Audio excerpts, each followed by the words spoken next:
Question number 2 है find f A plus H minus a over h and simplify where f of x is equal to 6x minus 9। अब हमने क्या करना है, हमने basically ये टर्म फाइंड करनी है और हमें एक फ़ंक्शन गिवन है।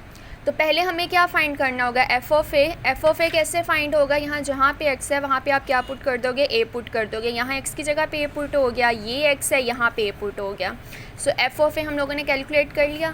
अब हमने क्या कैलकुलेट करना है, हमने कैलकुलेट करना है एफ़ ए प्लस एच। तो वो कैसे होगा, यहाँ जहाँ पे आपके पास ए आपने की है वहाँ पे आप किसको ऐड कर दोगे, एच को ऐड कर दोगे। जैसे यहाँ पे ए है ना, तो 6a प्लस एच कैसे बन जाएगा, इस ए को किसके साथ रिप्लेस कर दोगे, a प्लस एच के साथ, और -9 एज इट इज़ आ गया। ठीक है, अब हमने ये वाली टर्म निकालनी है, a plus H minus F of A. तो ये कैसे निकलेगी, इस वैल्यू में से आप ये वाली वैल्यू जो है वो माइनस कर दोगे।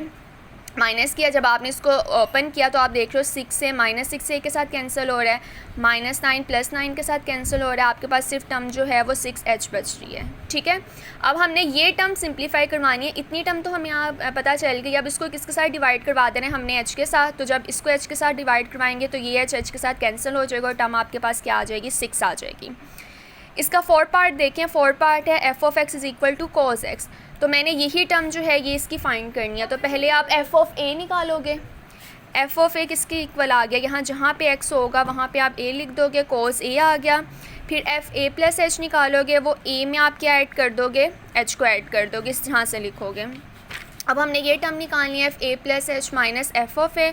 तो इस टर्म में से ये टर्म माइनस जब की, तो आप देख रहे हो यहाँ पे एक फार्मूला बन रहा है cos alpha minus cos beta का, जो इसके इक्वल होता है। तो यहाँ पे सिर्फ वही फार्मूला अप्लाई किया हुआ है। यहाँ पे अगर मैं इस पूरे एंगल को अल्फ़ा ले लूँ, इसको बीटा ले लूँ, तो इस फार्मूले में जब मैं वैल्यूज़ पुट करूँगी तो मेरे पास ये टर्म बन जाएगी। चलिए उसको सॉल्व कर किया हमने, तो -2 sin 2a plus H over 2 sin h over 2 आ गया। अब हमने बेसिकली ये टर्म फाइंड करनी है, यानी कि ये जो टर्म हमारे पास निकली है ये निकली है F A plus H minus F of A. इसको डिवाइड करवा देंगे h के साथ, तो ये वाली टर्म डिवाइड होगी h के साथ, तो हमारे पास ये इसका आंसर आ गया। क्वेश्चन नंबर 3 आपके पास, express the perimeter p of a square as a function of its area.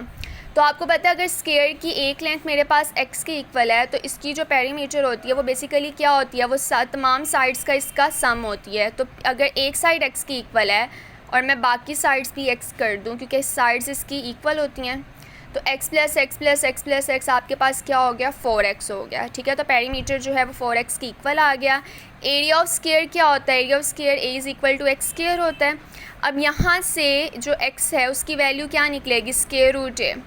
आपने ये जो x की वैल्यू है इसको यहाँ पे पुट कर देना है। जब आप इसकी वैल्यू को पुट करोगे तो ये x की जगह पे क्या आ जाएगा, स्क्वायर रूट है, और ये पेरीमीटर एज इट इज़ आ गया। अब आप ये फंक्शन देख रहे हो, ये जो फंक्शन है उसमें पेरीमीटर को किसके रिस्पेक्ट से डिफ़ाइन किया हुआ है, एरिया के रिस्पेक्ट से डिफ़ाइन किया हुआ है, जो कि हमें रिक्वायर्ड था।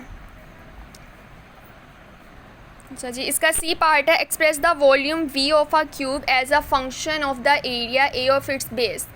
तो हमें पता है let x be the side, अगर हाँ side length of a cube then volume उसका क्या होगा, x क्यूब। अगर ये मेरे पास एक क्यूबिक शेप है, क्यूब है, ये इसकी लेंथ है, ये इसकी ब्रेथ है और ये इसकी हाइट है।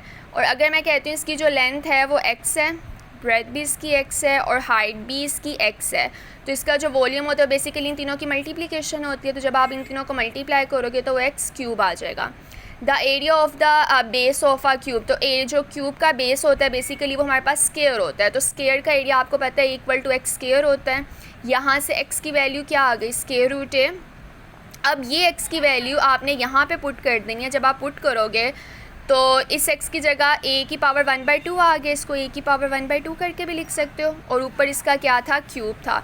तो आप देख रहे हो आपने वॉल्यूम को किस टर्म में डिफ़ाइन किया है, एरिया के टर्म में डिफ़ाइन किया है।